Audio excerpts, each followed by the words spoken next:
Today with me, we have Dr. Mark Harwood. Dr. Mark has a PhD in postgraduate studies as well, focused in radio telescopes and computer techniques, earned from the University of Sydney. He is specialized in antenna design and measurements, and he also played, Lawson, a key role in the development of Australia's national satellite system. Wow. And guess what? Today he's going to be talking to us about our natural satellite, the moon. Dr. Mark, good morning to you. It's great to have you with us on the show this morning. Good morning, Scaffy. It's great to be here. It's great to have you. Dr. Mark, I am curious. I love to learn new things about creation and about God's design, but I never really thought much about the moon. Can you let's start by talking about the moon. So from an evolutionistic perspective, what is the explanation that is often given to explain how we have a body that is one fourth of the size of the Earth, just like hovering around? Is that something common? Yeah. Tell us a little bit about it. Well, the going theory is that there was a collision with a Mars-sized object, normally called Theia, while the Earth was still a molten blob, and the debris from that impact formed the moon, and the Earth then coalesced, and that's how come we've got this Earth-Moon system. The only trouble is that doesn't really give a satisfactory explanation, because there are lots of problems with that. But the interesting history to it is that there were several theories that were around back in the 1960s, and one of the motivations behind the Apollo moon mission was to sample rocks from the surface of the moon, bring them back to Earth and have them analysed to find out what their geochemical properties were, to try and figure out which of the then going theories was the right one. One was called the capture theory. The moon was just wandering through the solar system and got captured around the Earth. The other one was called the co-creation or accretion theory, and the moon just accreted out of the same swirling cloud of dust and gas that the Earth formed from. So when the rocks came back, they analysed them and discovered that neither theory could be right because of the nature of the geochemical properties of the rocks. It was quite a mystery. So there was a conference held in, I think it was in about 1984, that sought to figure out why, what would be the best theory. And they basically revived a very old one, which was this collision model. And the collision model hadn't been really treated too seriously, but it was the only one left standing because all the others basically fell over. So that's where we are at the moment in the secular world. The best that we can do is come up with that as an explanation. In fact, there's a very famous planetary physicist, a guy called Erwin Shapiro, who, commenting on this, said, since there are no good explanations, and by that he means naturalistic explanations, the best explanation is that the moon is an illusion. Obviously, he was half joking, but it just underscores the problem because they really don't have a self-consistent naturalistic model that works.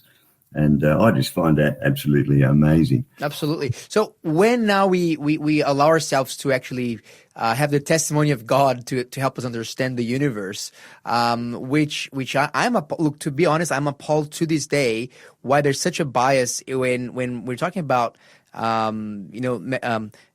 naturalistic or scientific expectations, why the Bible is never considered, not even as an option, not even as a possibility. That's beside myself, but definitely beside the point. But not for us that do allow our worldview to be informed with God's word, which we know it's trustworthy. What insights can we get from observing the moon? Well, when we look at what Genesis says, it's quite clear that God designed the moon for a specific purpose. And, he said, let there be lights in the sky to separate day and night. And he created a greater light and a lesser light. I'm sure our listeners are familiar with that. So it's quite clear from the Bible that the moon was designed and it's intentional. And you look at some of the features of the moon, and as you rightly observed earlier on, it's about 1/4 the size of the Earth. But interestingly, it's about 400 times closer to us than the sun is, but it's 400 times smaller. So it looks as though it's got the same size in the sky as the sun does. And what that means is that it's possible to have total solar eclipses.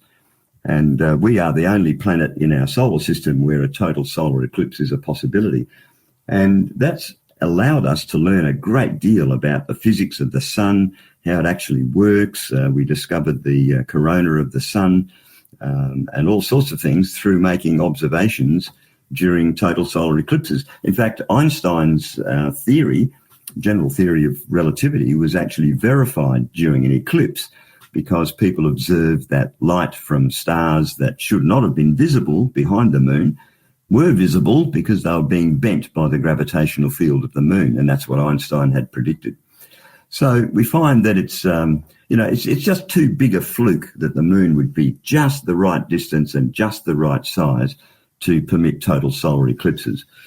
Yeah, wow, never thought about that. Isn't it amazing? It's almost like it's a little signature, design signature by God, just to say, hey, just so you know, let me just make the moon exactly the same size of the sun from the perspective of the Earth. Yeah, that's right. Just because I can. Yeah, that's right. It's amazing. And there are lots of evidences that the moon was created recently, and that it's not 4.5 billion years old like we're told. And one of the things is that the moon is actually moving away from us. Another thing the Apollo missions did was to leave behind on the surface of the moon little gadgets called corner reflectors. And these are a bit like the cat's eyes on the roadway. I mean, your headlights shine on them, the light shines straight back at you. So people fire high-powered lasers at the moon. The light bounces back, and that enables us to determine the distance between us and the moon with great precision. Mm-hmm. It turns out the moon is drifting away from us about 3.8 centimetres or 38 millimetres every year. Okay. Now, that doesn't sound like much, but if you work that process backwards, and it's non-linear, by the way, the closer the moon gets to us, the faster the effect is happening. It turns out the maximum possible age for the Earth-Moon system is not even a third of the claimed 4.5 billion years. And so this is a major problem for the secular scientists, and they don't have an explanation for it that works.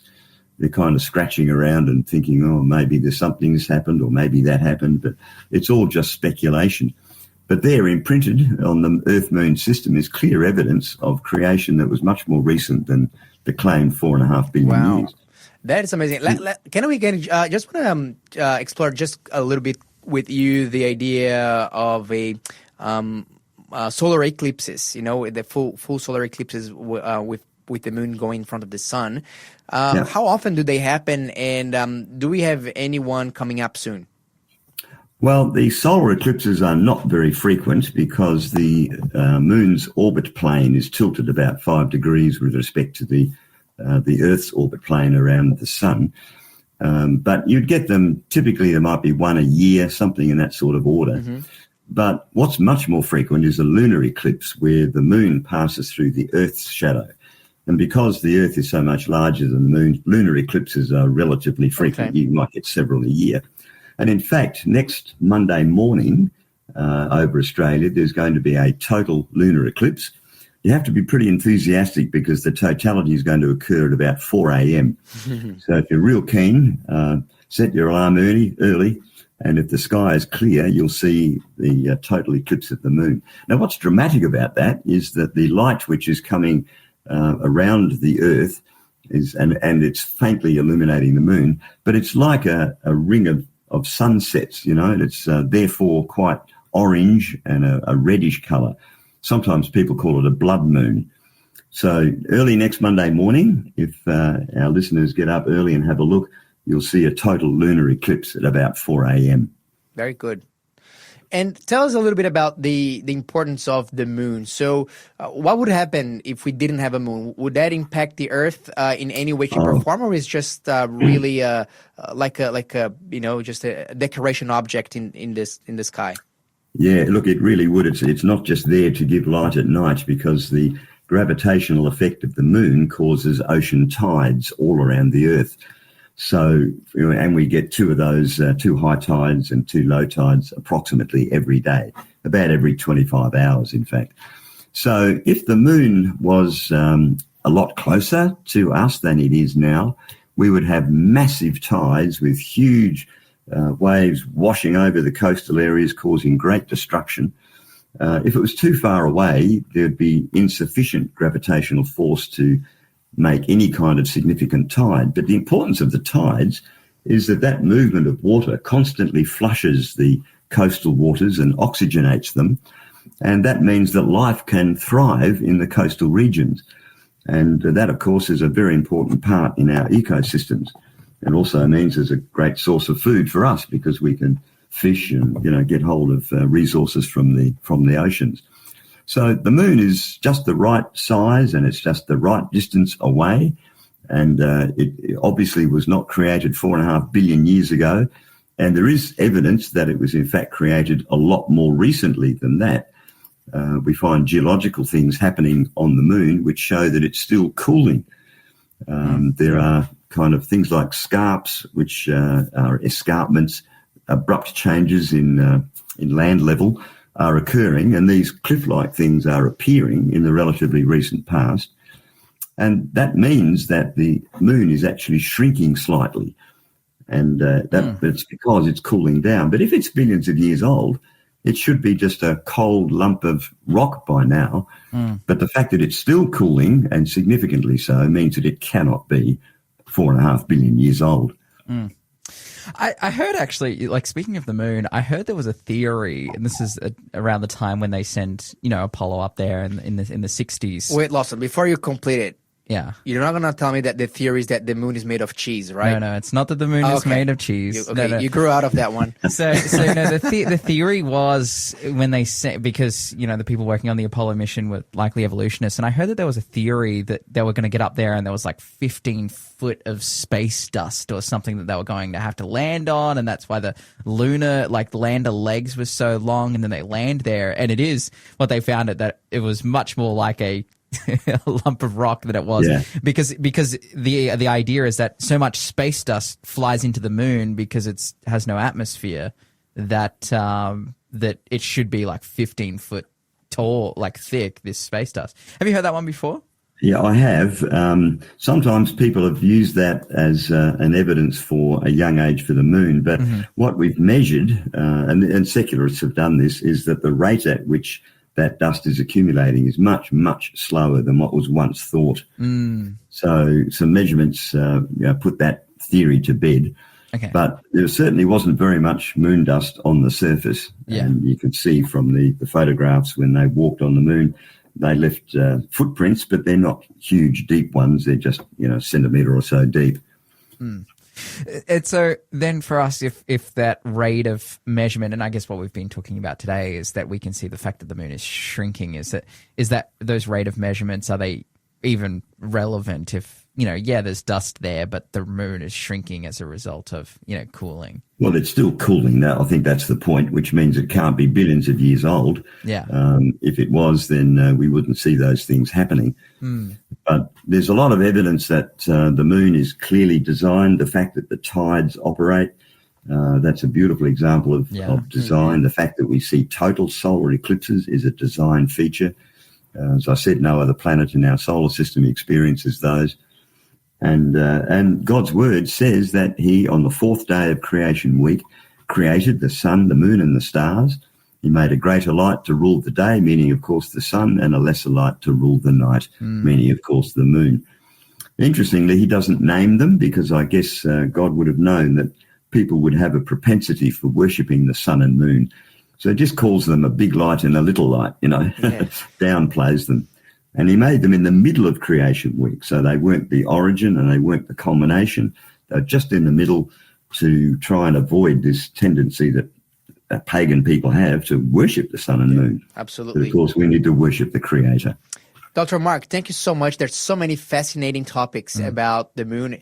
And is there any way that anywhere that our listeners can go if they'd like to learn more about creation and also, the intelligent design of the space?